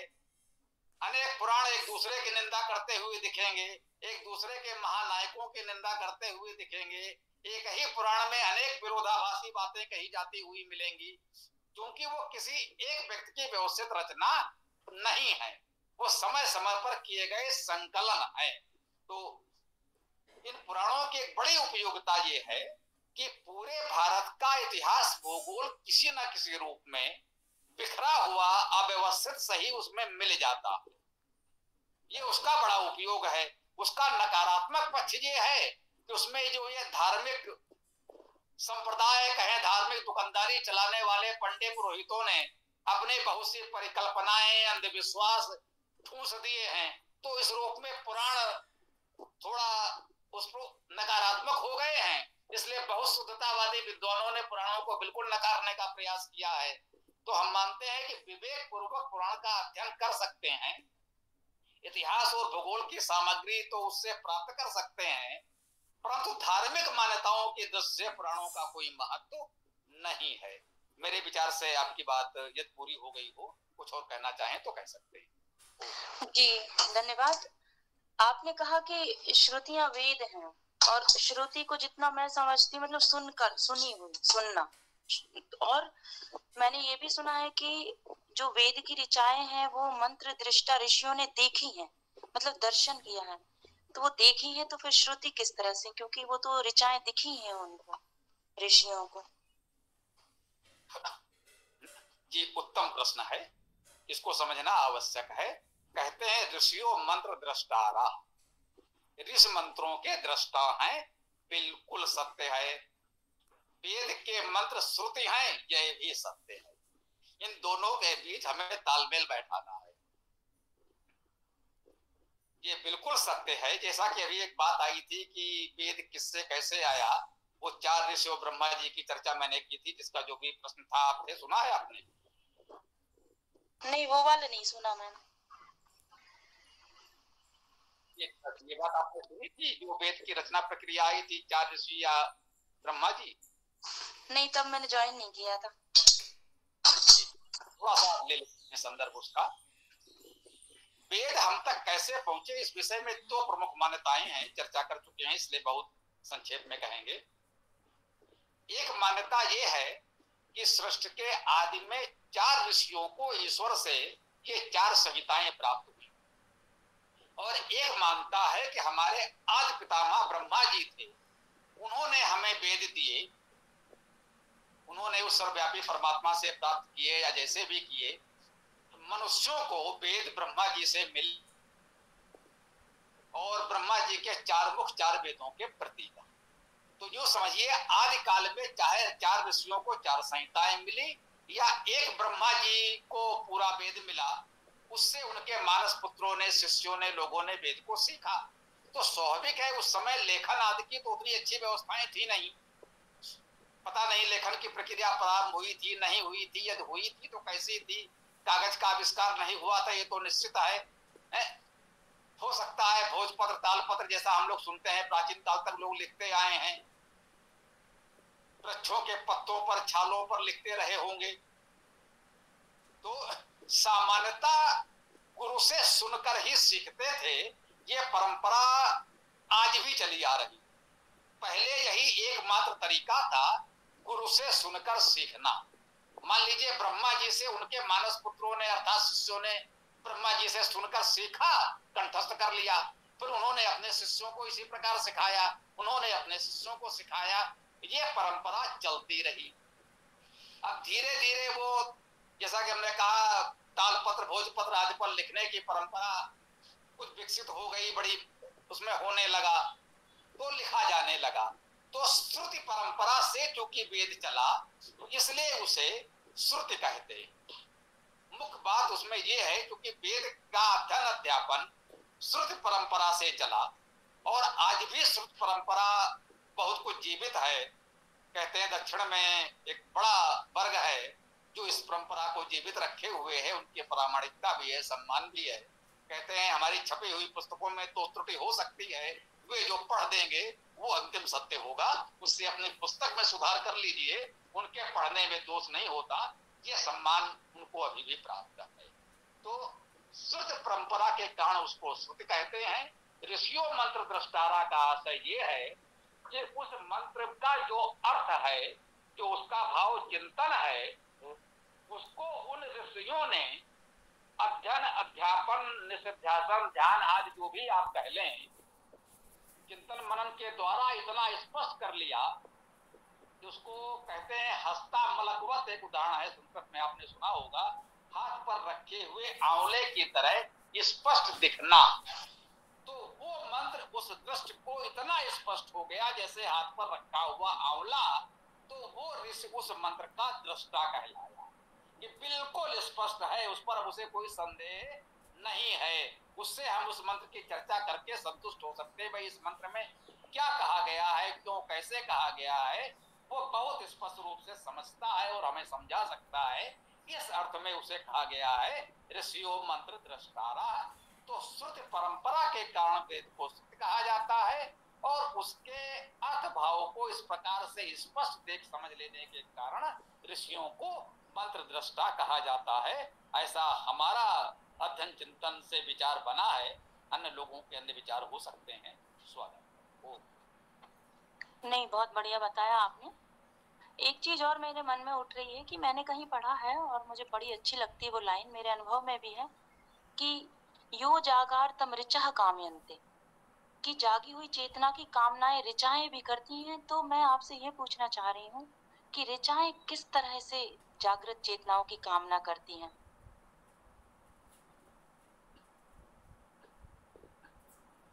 अक्षरा जी, इस बात को आप समझ सकती हैं, हो सकता है बहुत से हमारे साथी न समझ पाए। ये मैं क्यों कह रहा हूं ये सब लोग समझे, ठीक है ना। ये बात मैं क्यों कह रहा हूं ये सबको समझना चाहिए, क्योंकि आप एक कवि हैं। वेद एक काव्य है, वेद विश्व का प्राचीनतम काव्य है। एक कवि यदि वेद को पढ़ेगा, एक काव्य की दृष्टि से देखेंगे, तब वेद आपको जिस प्रकार समझ में आएगा, उसे कर्मकांड और धर्म ग्रंथ समझकर पढ़ने वालों को वेद का वो आनंद मिल ही नहीं सकता। ऐसा मेरा विचार अनुभव है अपने अध्ययन। एक हमारा साक्षात्कार हुआ था, एक बड़े चैनल के पत्रकार ने किया था, वो हम लोग दे देते हैं, जिन लोगों ने सुना हो। उसमें भी यही बात आई थी, यदि नहीं सुना है हम निवेदन करेंगे उसे सुन लें तो कुछ लाभ हो सकता है। जो काव्य गुण होते हैं, काव्य में जो अलंकार होते हैं, वेद की रचनाओं को बहुत कुछ आपको उस दृश्य से भी देखना पड़ेगा। वो शुष्क शास्त्र नहीं है, वो रूखा सूखा शास्त्र नहीं है माथापच्ची करने के लिए, वो सरस काव्य है। यम ऋचा कामयन्ते, हम क्या कहते हैं, जो हमारे मन में प्रेम का भाव उमड़ता है तो जैसे प्रकृति में प्रेम और आनंद भर जाता है, हमारा मन प्रसन्न होता है तो प्रकृति गाने लगती है, प्रकृति नाचने लगती है। इसका क्या अर्थ है? प्रसन्न तो आप हुए तो पूरी प्रकृति आनंदित हो गई, नाचने लगी, और उसी समय एक व्यक्ति दुखी है तो पूरी प्रकृति उसके दुख में दुखी होगी, पूरी प्रकृति उसको दुखी दिखेगी। ये सापेक्ष होगा। हम आनंदित हैं तो प्रकृति हमारे लिए आनंदमय है, फूल खिलखिला रहे हैं, और जो दुखी है उसके लिए सूरज और चांद भी दुखी होते हैं। तो इसको थोड़ा इस काव्यात्मक दृष्टि से देखें। जब जागार तम ऋचा कामयन्ति, बिल्कुल सही। जो जागा हुआ है, विवेकशील है, तो विचारशील है, ये ऋचाएं स्तुतियां उसी की कामना करती, वो भी चाहती हैं कि ऐसे जागे हुए व्यक्ति के पास हम हो, तभी तो ऋचाओं की सार्थकता है। जो सोए हुए हैं, आलसी हैं, जिनको कुछ सोच विचार चिंतन करना ही नहीं है, जैसे तैसे उन ऋचाओं को उन्होंने पढ़ लिया, रट लिया, कंठस्थ कर लिया, कहीं जाकर के सुना भी दिया, कहीं पूजा पाठ कर्म कांड में उन्होंने वो ऋचा पढ़ दी, तो उसका उपयोग क्या है? कहते हैं जो बिना अर्थ जाने हुए इन मंत्रों ऋचाओं को पढ़ता है वो पशुओं की तरह भार ढोता है, भारवाही है। तो उसने ऋचाएं पढ़ी या नहीं पढ़ी, उसने ऋचाएं पढ़ी या कोई और सामान्य काम पढ़ लिया, उसके लिए तो सब एक सा है। तो वास्तव में ऋचाएं उसकी कामना करती हैं जो जागा हुआ हो, वो चाहती हैं ऋचाएं कि इसके पास हम हो तो हमारी सार्थकता है। उसे इस रूप में समझें। ऋचाएं कोई व्यक्ति नहीं है, कोई पशु प्राणी नहीं है कि आप जाग गए तो दौड़े हुए आपके पास आ गए और आप सो रहे हैं तो भाई ये सो रहे हैं, अभी इनके पास मत जाओ, इनकी नींद में बाधा पड़ेगी। उसको इतने साधारण अर्थ में तो मेरे विचार से वेद को नहीं लेना चाहिए, जो मेरा वेद का अध्ययन का अनुभव कहता है। बहुत अच्छा, बहुत अच्छे से बताया आपने, आभार जी। आगे किसी का स्वामी जी धन्यवाद। इसमें मुझे एक घटना याद आ गई जो मुझे जब भी कभी उस गीत को, कविता को गुनगुनाता हूँ, है अपना हिंदुस्तान कहाँ जो बसा हमारे गाँवों में। मेरे साथ उसको दूसरी चौथी क्लास में पढ़ा था। उस समय तो शिक्षक ने कहा कविता याद करके आओ, मैं भी याद करके पहुंच गया। लेकिन बाद में जब इस कविता को मैंने गुनगुनाना शुरू किया, इसमें डूबना शुरू किया, तो मेरे सामने अपने देश के अनेकों गांवों के चित्र घूमने लगे। जैसे कहीं लकड़हारा लकड़ियों को काट के ले जा रहा है, कहीं कोई किसान जो खेती करके अपने बहनों को लेके जा रहा है। ऐसे ऐसे चित्र मेरे दिमाग में घूमे, और जिन्होंने मुझे इन चीज़ों को, जिसको कहते हैं ना ग्राउंड टू अर्थ, वहाँ से मुझे जानने समझने में बड़ी सहायता प्रदान की। धन्यवाद। आपने बिल्कुल मेरे मन की बात कही। मैं पता जब बचपन में पढ़ते थे हम लोग कबीर आदि को, मीरा को, सूरदास को, तो कभी उस तरह समझ में नहीं आए। लेकिन आज जब वही मीरा, वही कबीर, वही सूरदास पढ़ते हैं तो एक अलग ही उनका मतलब सेंस समझ में आता है और रोम रोम पुलकित हो जाता है उनको पढ़ के।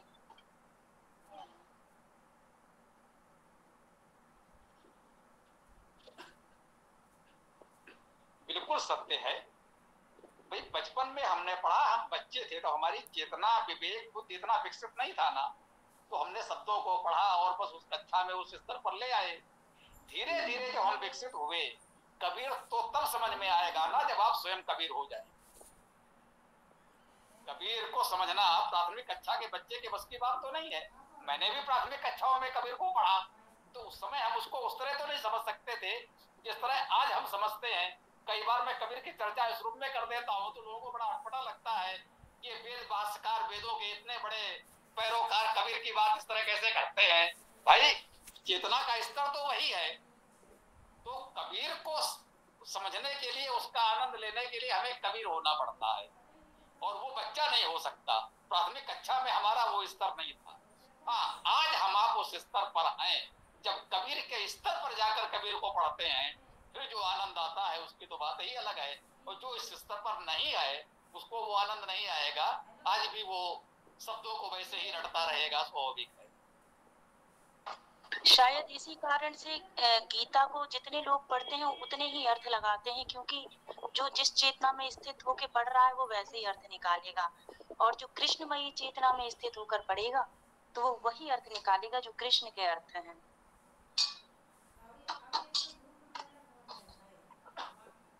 ये बात गीता या किसी एक पुस्तक के लिए नहीं, ये कथा सबके लिए सत्य है। जैसे भी कबीर के संदर्भ में हम लोगों ने कहा, कबीर को समझने के लिए हमें कबीर होना पड़ता है। गीता को समझने के लिए हमें गीताकार होना पड़ता है। जिसने भी गीता लिखी, मैं कह रहा हूं जिसने भी गीता लिखी, उसे हम कृष्ण का नाम न दें। मैं क्षमा याचना पूर्वक इसमें एक उल्लेख कर देना चाहता हूं। आश्वेधिक पर्व जो ये गीता है वो महाभारत के इस पर्व में, उस पर भी एक विषय है कि जब गीता महाभारत में जहां पर रखी गई है, जहां पर जोड़ी गई है, तब तक तो बहुत कुछ संपन्न हो चुका था। कहा यह जा रहा है युद्ध का प्रारंभ होने से पहले गीता की चर्चा हुई है, और महाभारत ग्रंथ में धनशीलों ने बताया है, कितना सत्य है देख लीजिएगा, कि उससे पहले तो महाभारत युद्ध में बहुत कुछ संपन्न हो चुका था। लेकिन छोड़िए उसे, जब युद्ध समाप्त हो जाता है, आश्वेधिक पर्व का अर्थ है कि अब युधिष्ठिर के अश्वमेध की चर्चा चल रही है, तैयारी चल रही है, संपन्न हो रहा है। उस समय कहते हैं कि अर्जुन कृष्ण के पास पहुंचे, बोले भाई वो युद्ध का समय था, मेरा मन अशांत था, मैं बहुत व्याकुल था, तो तुमने जो ये सुनाई गीता, मुझे लगता है तुमने बहुत अच्छी अच्छी बातें बताई उस समय, लेकिन वो कुछ अपने बुद्धि में आई नहीं। उस समय मन अशांत था, व्याकुल था, तो वो कुछ ठीक से समझ में नहीं आया। ऐसा करो तुम उसे दोबारा सुना दो। किसने कहा दोबारा सुना दो? क्या तेने मुझे कोई टेप रिकॉर्डर समझ ले रखा है कि तेने बटन दबाया और चालू हो गया? ये नहीं हो सकता। कृष्ण ने कहा, वहां पर जो शब्द प्रयुक्त हुआ है, कृष्ण ने कहा कि उस समय मैं योगाभिष्ट था। अर्जुन की उस मनोदशा को देखकर उनका मित्र शुभचिंतक कृष्ण एकदम से वो योगाभिष्ट हो जाता है, उस परा चेतना में चला जाता है और कहता है कृष्ण कि उस समय मैंने क्या सुनाया वो मैं नहीं जानता।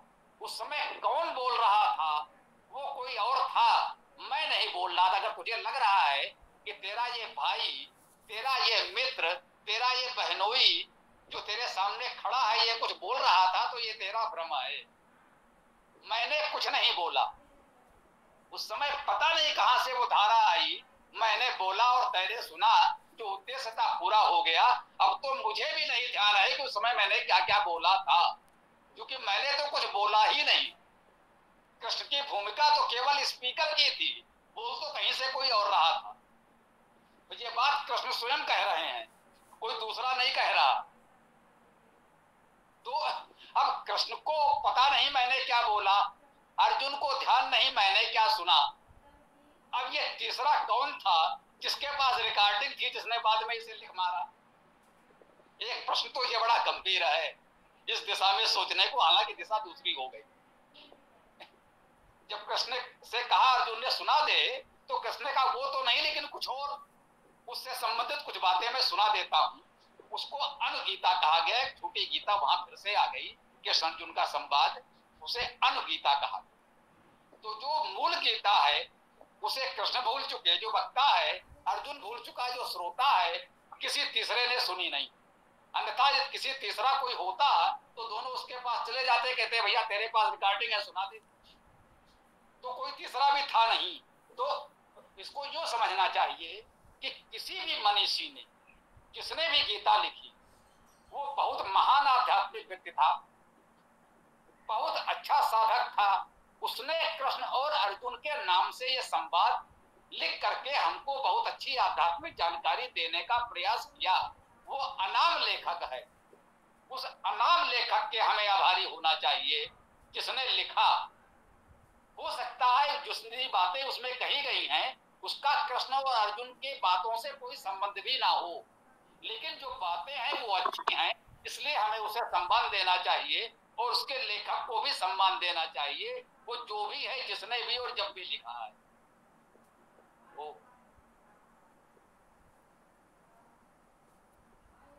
हाँ, क्या प्रतिभा जी कुछ कहना चाह रही थी या?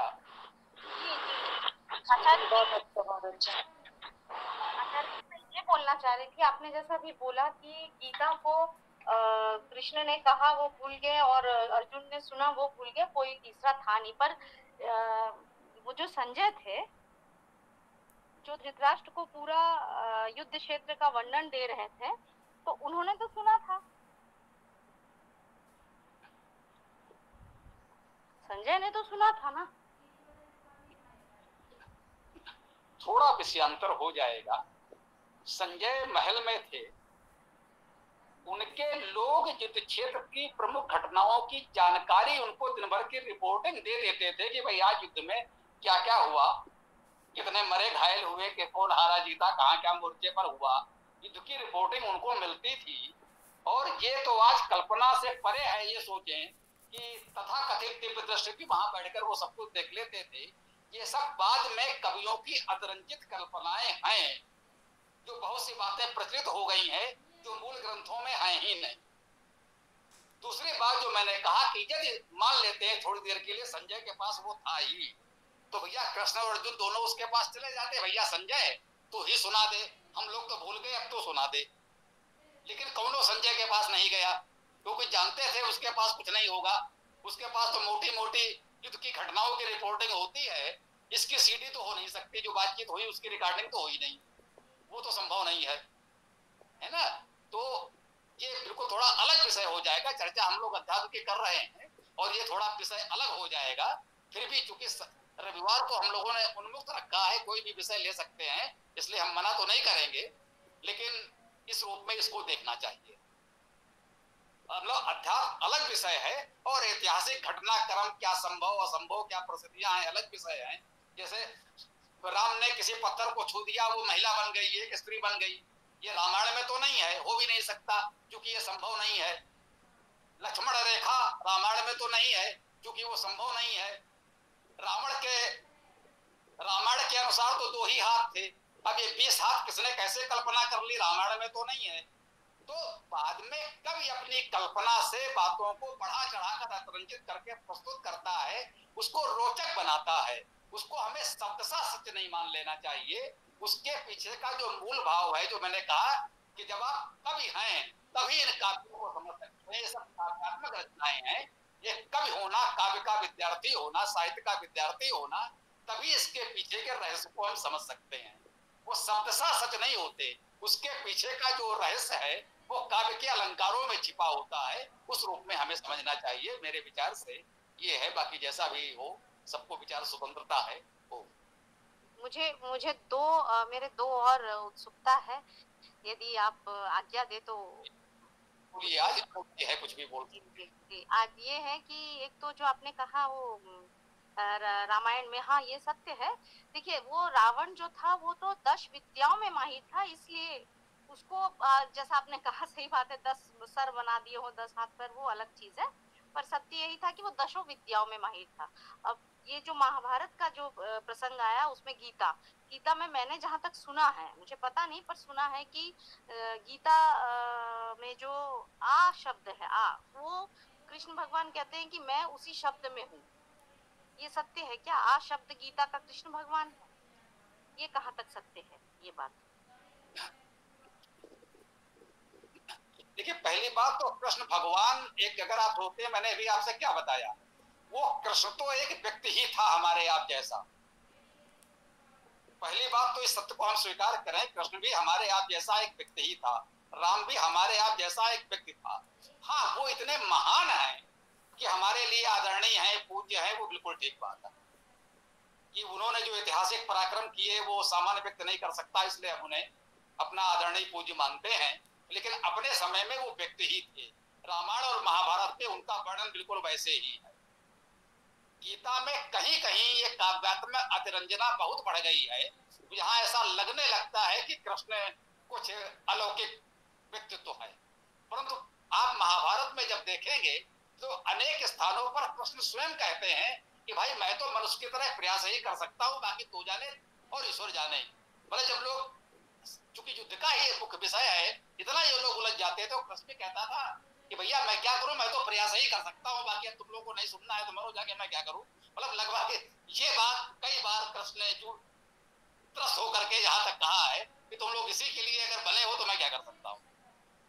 तो ऐसा नहीं है कि कृष्ण कोई ऐसी अलौकिक शक्ति है जो चाहते कर लेते, चाहे को इतना विनाश कराया भैया दोनों को मन में जाकर के समझा देते जो टल जाता। तो ऐसा नहीं है, सबके अपने व्यक्तित्व है, सीमाएं हैं, प्रयास हैं और हमारे आदरणीय है, वो करना चाहिए। अब आप पहला अक्षर है, कृष्ण ने कहा जो विभूतियां उन्होंने गिनाई हैं, नाम वेदो हम गायत्री छंदसाम हम वृक्षों में पीपल हूँ और यहाँ वहाँ, मतलब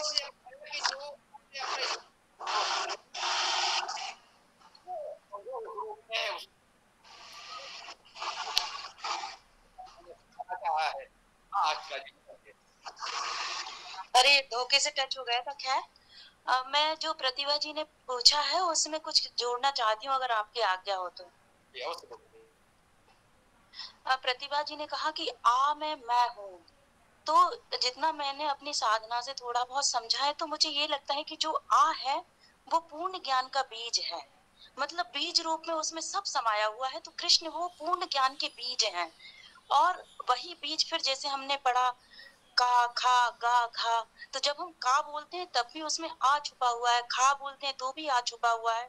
तो हम पूरे ब्रह्मांड में देखें तो वो परम चैतन्यता छुपी हुई है। उस संदर्भ में शायद कृष्ण ने कहा है।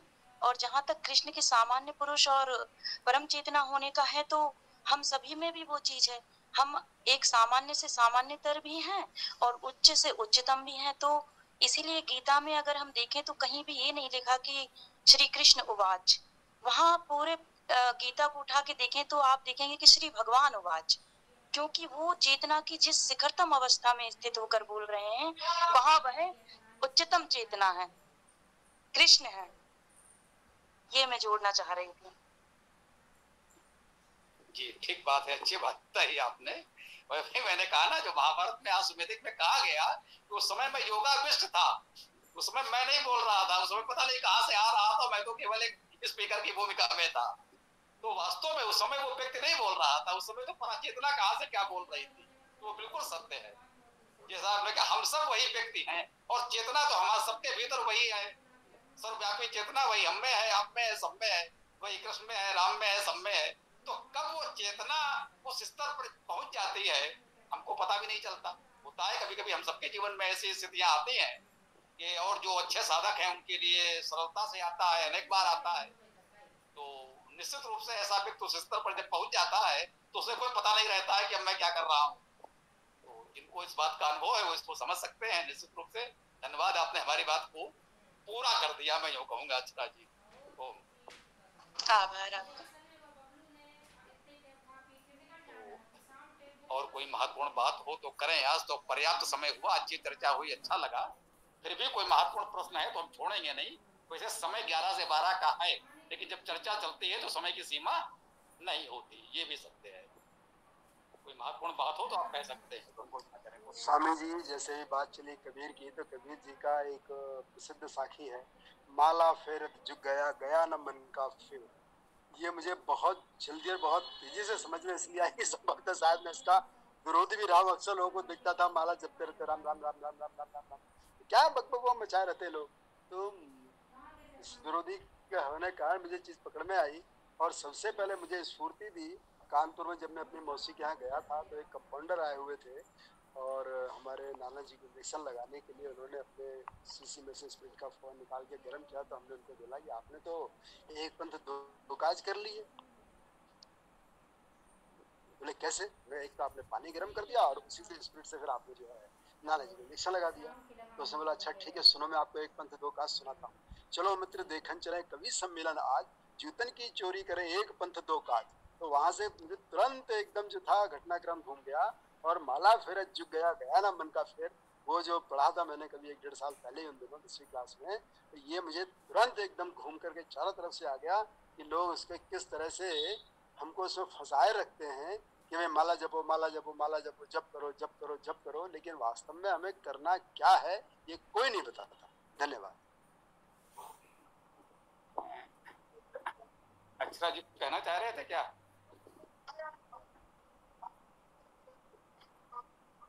स्वामी जी चलिए मैं बताता हूँ।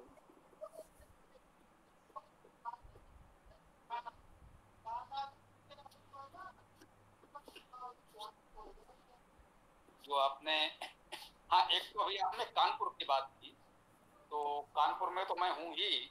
अगर कानपुर से आपका कुछ लेना देना है भी इधर आए तो संलाप भी हो सकता है, एक दूसरे से हम मिल भी सकते हैं। कानपुर में ही है, एक तो यही समझें। और दूसरा जो आपने माला वाली बात कही, मैं 1978 में संत कुंज हरिद्वार गया था, पढ़ रहा था, विद्यार्थी था, बचपन ही था। तो भैया जो सबके साथ होता है वहां गए सभी लोगों में, एक दो पवित्र भी उन्होंने किया, तुलसी की माला और गायत्री मंत्र का जाप भी सिखाया, तुलसी की माला भी ले ली। उन्होंने बताया कि भाई इस तरह से माला का जाप करना है और इस आपको सामने ज्योति पुंज का ध्यान करना है, जो बहुत प्रेरणादायक हो सकता है लोगों के लिए। उनका भाई ऐसे माला का जाप करेंगे, गायत्री मंत्र का जाप करेंगे और इस तरह से आप ज्योति पुंज का ध्यान करेंगे। हमने कहा ठीक भाई प्रयास करते हैं। हमने प्रयास किया, उसके बाद वो नहीं कर सकता, लेकिन सर ये संभव, मैंने पूछा, हमने भाई इसमें एक समस्या आ रही है। बोले क्या समस्या आ रही है? मतलब उन्होंने सोचा होगा भाई प्रारंभ में ध्यान नहीं लगता है, समस्या आती है। बोले बेटा क्या समस्या है? हमने भैया ये समस्या ये है कि जब हम माला जप रहे हो, गायत्री मंत्र पढ़ रहे हो, माला जपने के साथ अगर हमारा ध्यान गायत्री मंत्र जपने में माला में जाएगा तो ज्योतिपुंज का ध्यान तो गया, वो छूट जाता है। और जब ध्यान ज्योतिपुंज पर जाता है तो माला छूट जाती है। ये दोनों एक साथ कैसे चले? उनका सर चकरा गया। बोले भैया जी माला जिसलिए आपको दी गई थी तो वो लक्ष्य पूरा हो गया, अब आप इसे रख दीजिए, अब आपको इस माला की कोई जरूरत नहीं है, क्योंकि असली उद्देश्य तो वही था, ध्यान को केंद्रित करना। भाई ध्यान दो जगह कैसे केंद्रित होता, माला में और ज्योतिपुंज में? ध्यान तो एक ही जगह लगेगा ना। तो जब आप उस स्थिति को पहले से ही प्राप्त है तो इस माला को क्या करोगे, कर दो, इसकी कोई आवश्यकता नहीं। तो हो सकता है प्रारंभ में कुछ लोगों के भटकते हुए मन को संभालने के लिए माला की आवश्यकता होती हो। उसको हम लोग कह देते हैं बस केवल श्वास के आने जाने की गति देखो, ओम का जाप करो, धीरे धीरे धीरे धीरे वो एक स्थान पर केंद्रित होने लगेगा। तो वो तो कह सकते हैं ये विधियां हो सकती हैं, बाकी माला जपने से क्या होना है सब जानते हैं। वो बात सही है, लोग इतनी माला जपते हैं कुछ नहीं हुआ। गायत्री परिवार या भी लोग बता देते हैं लोगों ने लाखों माला जप डाली और हुआ या किसी का कुछ नहीं, ये तो सच्चाई है। लोगों जी कुछ कहना चाह रहे हैं क्या? बोलिए। जी नहीं स्वामी जी मेरा प्रश्न था कि ये जो क्षत्रिय गण हैं, मतलब अभी जो वर्तमान में पुलिस, प्रधानमंत्री, राष्ट्रपति ये जो हैं, इनका मतलब हम इनके प्रति कैसा व्यवहार करें? देखो विधि विधान का पालन करना सभी नागरिकों का कर्तव्य है, एक सामान्य बात है। और व्यक्तिगत रूप से अच्छे बुरे लोग सब जगह हैं भैया। यदि कोई वैसा है अच्छा है तो उसका सहयोग करें, और यदि वो नकारात्मक है तो उससे यथासंभव बचकर चलें। जहां बहुत आवश्यक होगा तो विरोध भी किया जाएगा, इसको यही कह सकते हैं। धन्यवाद स्वामी जी। जी तो स्वामी जी इसमें आपकी अनुमति से एक चीज जोड़ना चाह रहा हूँ कि ये तो शासन प्रशासन वाले हैं, तो हमें उनके साथ व्यवहार नहीं करना, हमें उनको सुनना और पालन करना है। दूसरी चीज, यदि कोई व्यक्ति इसमें हमको ऐसा मिलता है, जैसा भी आपने कहा कि वो अच्छा भी हो सकता है, खराब भी हो सकता है, तो खराब लोग निश्चित रूप से खराब है, इसमें तो पूर्ण सत्यता नहीं हो सकती, क्योंकि वे लोग कहीं ना कहीं अपनी जिम्मेदारी दायित्व को तो निभा ही रहे हैं और कर्तव्य पालन भी कर रहे हैं। तो उनका हमें सिखाने का तरीका जरूर ही थोड़ा सा कर्कश लग सकता है, हमें पीड़ादायी हो सकता है, लेकिन वे अपना काम और दायित्व को ठीक तरह से अंजाम दे रहे होते हैं। धन्यवाद। चलिए, हम लोग अध्यात्म की चर्चा पर हैं। कोई महत्वपूर्ण प्रश्न हो तो कर सकते हैं, अन्यथा समापन की ओर बढ़ें।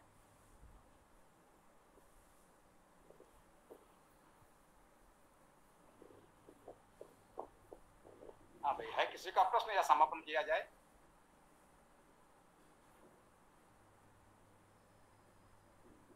ऐसा लगता है कि समापन कर सकते हैं, तो चलिए समापन करें ओम मंत्र के साथ।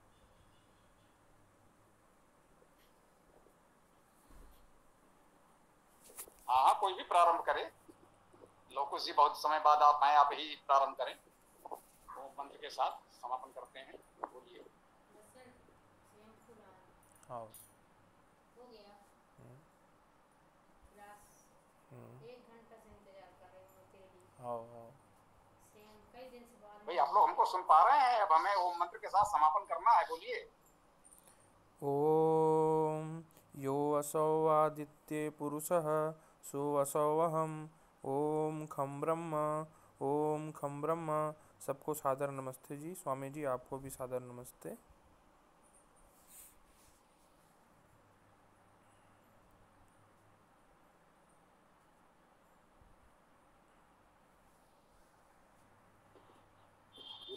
ओम यो वसो आदित्यो पुरुषो यो वसो अहम ओम खम ब्रह्म ओम खम ब्रह्म ओम खम ब्रह्म। सभी को सादर नमस्ते।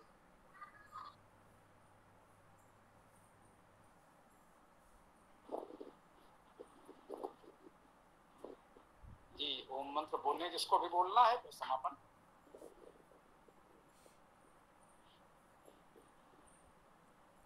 लोकुश भाई जी, बोलोगे?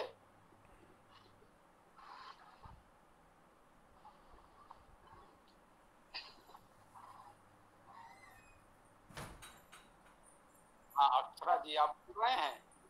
समाप्त हो रही क्या आप सभा? हाँ, अब समापन की हो रही है। कुछ आपको कहना हो तो कह सकते हैं, बोलिए। नहीं, बस ठीक है, आपको सुना अच्छा लगा और काफी कुछ 2-3 शंकाएं थी, उसमें क्लैरिटी भी आई, तो इसके लिए मैं हृदय की अनंत गहराइयों से आपका आभार व्यक्त करती हूँ। हम चाहते हैं कि आप थोड़ा सा हमारे साथ जुड़े रहें और इस कार्य को आगे ले जाएं। आप में सामर्थ्य है, भावना है, साधना है, तो उसका लाभ समाज को मिले। हम यही चाहते हैं। हम लोग ये दर्द है, वो मंत्र सब बोलते हैं। चलो जी जी। गौरव बोलो।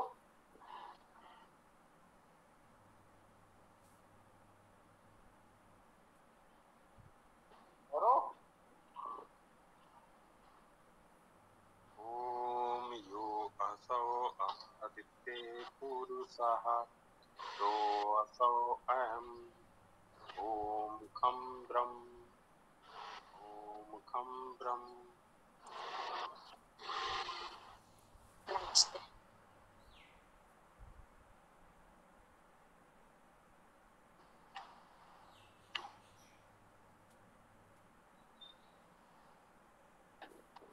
ओम खम ब्रह्म तो सबको आता ही है।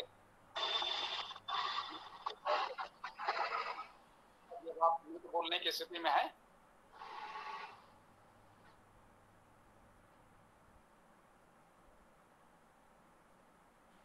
चलिए आज के सत्र का समापन करते हैं। प्रातः समापन। सायंकाल 7:30 बजे दैनिक वेद कक्षा में हम पुनः मिलेंगे। सायंकालीन कक्षा पूरे 7 दिन होती है, आज भी होगी। तो अब सायंकालीन कक्षा में सायंकाल 7:30 बजे हम लोग पुनः मिलते हैं। तब तक के लिए शुभमस्तु, कल्याणमस्तु, ओम स्वस्ति,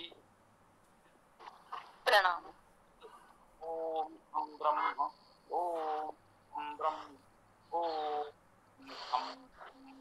सभी को नमस्ते, सादर नमस्ते।